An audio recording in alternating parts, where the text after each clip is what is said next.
de l'actualité maanaam les transferts suñ fa jógewee aussi dinañu wax ci l'équipe nationale du Sénégal la liste de Pape Thiaw qui se prépare gars yi gis naa leen que vous êtes très actifs dans les commentaires concernant tamit les binationaux yi nga xamante ne war nañu ñëw rejoindre la tanière waaye tamit 11 bi nga xamante ne peut-être Pape Thiaw moom la war a indi ci match yi nga xamante ne war nañ ko football ak Soudan ak équipe bi nga xamante ne moom mooy la RDC mais nous allons accueillir sur ce plateau notre consultant ki nga xamante ne tamit moom mooy Djiby Niang ngeen xàmmee ko fii ci biir Sport Life 221 donc on va prendre déjà vos réactions Fallou Glace Mbodj nee na évidemment d'accord sur le cas de Mikel bon courage à Nico quelles que soient les circonstances tu t'imposeras tu es le meilleur exactement donc Nicolas Jackson a tout notre soutien et je pense que il va montrer qu'il est un très grand joueur on va enchaîner toujours avec li nga xamante ne moom mooy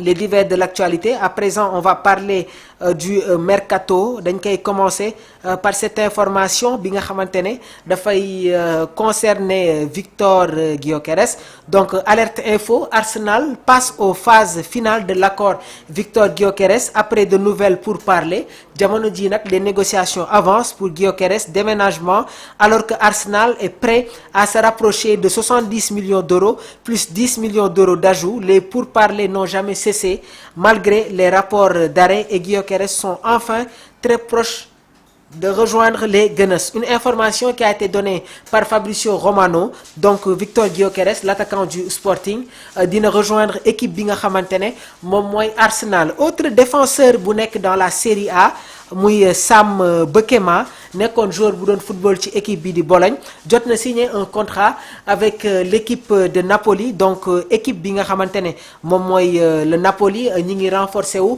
gannaaw ba ñu recruter Kevin De Bruyne Néo Lang ak tamit le défenseur central ki nga xamante ne moom mooy Sam Bekema en provenance du Bologne autre information buy concerner Alejandro Garnacho nekk tamit attaquant ci équipe bi di Manchester United donc d'après les dernières informations le club saoudien bi di Al Nasser jéem nañu rentrer en contact avec le joueur mais ki nga xamante ne moom mooy Alejandro Garnacho ne veut pas rejoindre Cristiano Ronaldo à Al Nasser une information donnée par Fabrizio Romano autre information bi nga xamante ne dafay concerner Dani Ceballos donc Dani Ceballos peut quitter le Real de Madrid cette fenêtre d'été rapporte AS donc Ceballos nekk joueur ci Real de Madrid jamono ji nag am na ay joueurs yi nga xamante ay club yi nga xamante ne rentré nañu en contact avec le joueur autre information toujours buy concerner la Casablanca Alvaro Carreras moom itamit jot na signé un accord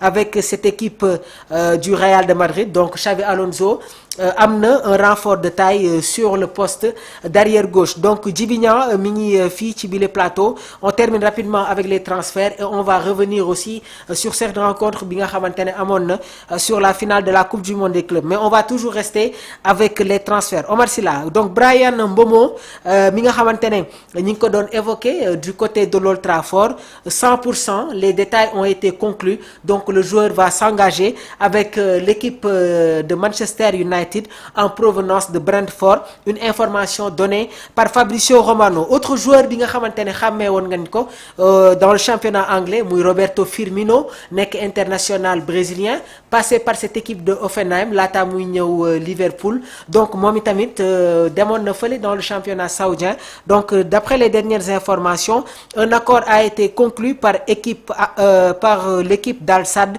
bi nga xamante ne foofu la war a dem continuer son aventure donc une bonne destination pour Roberto Firmino autre information buy concerner Marc ki nga xamante ne moom mooy Ter Stegen nekk gardien ci équipe bi nga xamante ne moom mooy FC Barcelone l'AS Monaco ñi ngi insister ba tey pour recruter le gardien de la Mannschaft donc Monaco bu Crépin Diatta bu Lamine Camara ñi ngi insister pour s'attacher les services du portier du FC Barcelone autre transfert buy concerner Liverpool veut Rodrigo ils sont sont intéressés. Donc le Real de Madrid réclame 100 millions d'euros pour l'attaquant brésilien. Une information donnée par Fabrizio Romano mi ngi ko jëlee tamit ci une bi nga xamante ne moom mooy Diario AS. Autre information bi nga xamante ne toujours tamit dafay concerner le mercato. Donc on va vous donner les dernières exclusivités sànq rek jox naa leen ki nga xamante ne moom mooy Victor Gyökeres. Donc le Sporting est prêt. Sporting jotoon nañu proposer sax Victor Gyökeres à un club bi nga xamante ne mi ngi nekk dans le championnat saoudien, mais Victor Gyökeres a été très clair. Man su may jógee Sporting di dem ci beneen club Arsenal laay dem. Les accords sont quasiment conclus, donc il sera un nouveau joueur des Gunners. Autre information buy concerner équipe bi di Arsenal muy un accord bi nga xamante ne trouvé nañ ko pour le défenseur Christian Mosquera. Donc le forfait total sera de 15 millions d'euros plus voilà les bonus yi nga xamante ne war nañ ci yokk. Donc malgré les efforts de Valence pour faire signer un nouvel accord, l'arrière central de l'Espagne U21 a clairement indiqué qu'il ne voulait qu'Arsenal. Donc les examens médicaux ont été programmés. Arsenal, après la signature de Zubi Mendy, Norgard ak ki nga xamante ne tamit voilà mooy Mosquera moom moo nekk seen dernière recrue. waaye tamit ñi ngi leen koy fàttali Arsenal ñi ngi tamit bëgg a renforcer yu surtout au niveau de leur attaque après la signature aussi de l'ancien attaquant des Blues muy Noni Madueke. Donc l'autre information toujours bi nga xamante ne dafay concerner le transfert de Marcus Rashford est plus que jamais voilà en route pour s'engager avec cette équipe du FC Barcelone. Bien vrai que le directeur sportif ki nga xamante ne moom mooy Deco moom pare woon na pour dem jëli ki nga xamante ne moom mooy Luis Diaz, mais nag Luis Diaz jamono ji lu ñu leen mën a wax mooy li Liverpool di réclamer dafa xaw a bëri trop. À présent on va fermer cette fenêtre mercato et revenir sur le match bi nga xamante ne amoon na diggante Chelsea ak équipe bi nga xamante ne moom mooy Paris Saint-Germain. Djibinia ñu ngi lay dalal bu baax a baax ci les plateaux. Un réel plaisir de te retrouver mon grand. Mamour merci beaucoup aussi accueil bi aussi di la jaajëfal encore une fois di rafetlu encore tamit émission bi. ak di nuyu aussi nos internautes yoo xam ne souvent ñu ngi si di ñu coach saa su ne bu waxtu bi jotee di jégalu aussi tuuti si retard bi. donc en tout cas di nuyu ñu fekk ñëpp aussi. Abdou ak Omar ak Ali aussi di leen jaajëfal ak Mokhou. Très bien di la wax tey moom da nga xëy rek supporter Chelsea quoi. non victoire bi la wala dafa kii rek. xam nga man que je suis un supporter des Blues. ah d'accord man moom je suis un fervent supporter. da ngaa mel ni sénégalais rek maanaam équipe bu gagné daal la ñuy àndal ñoom ak Olympique de Marseille. jaajëf parce que man xam nga. ok je veux pas quelque chose de facile mais soo gisee gars yi ñiy def faral ay Barça. ay Real parce que xam nañ ne que affaire yi moom day xaw a yomb. mais au début métti woon na aussi ah. Real ak. Barça xewul la xëy sotti Real aussi xewul sotti aussi. Très bien. Y a une information bi nga xamante ne jot nañu dab. muy concerner tamit l'équipe nationale féminine.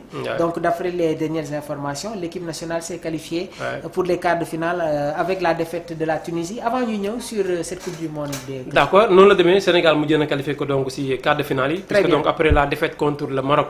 On pensait également que l'équipe donc va en tout cas quitter le Maroc. Exactement. Après donc cette deuxième défaite enregistrée. Mais heureusement que démb donc vu les résultats moo génnee ci groupe B bi. Botswana je pense donc qui a remporté donc son match par 2-1. Alors que l'équipe avait 0 point donc après les 2 premières journées. Donc victoire boobu mu am moom moo relégué léegi donc les Tunisiens. Donc également l'autre match c'était 0 but partout. Loolu kon moo permettre léegi Sénégal mujjee donc assurer carrément que ni moom day fera partie des 2 meilleurs troisièmes donc des 3 différents groupes. Donc léegi poule C ñooy see tey. Poule bi nga xam te ne y a l'Afrique du Sud, y a le Mali, il y a le Ghana, il y a aussi la Tanzanie. Donc les 2 premières équipes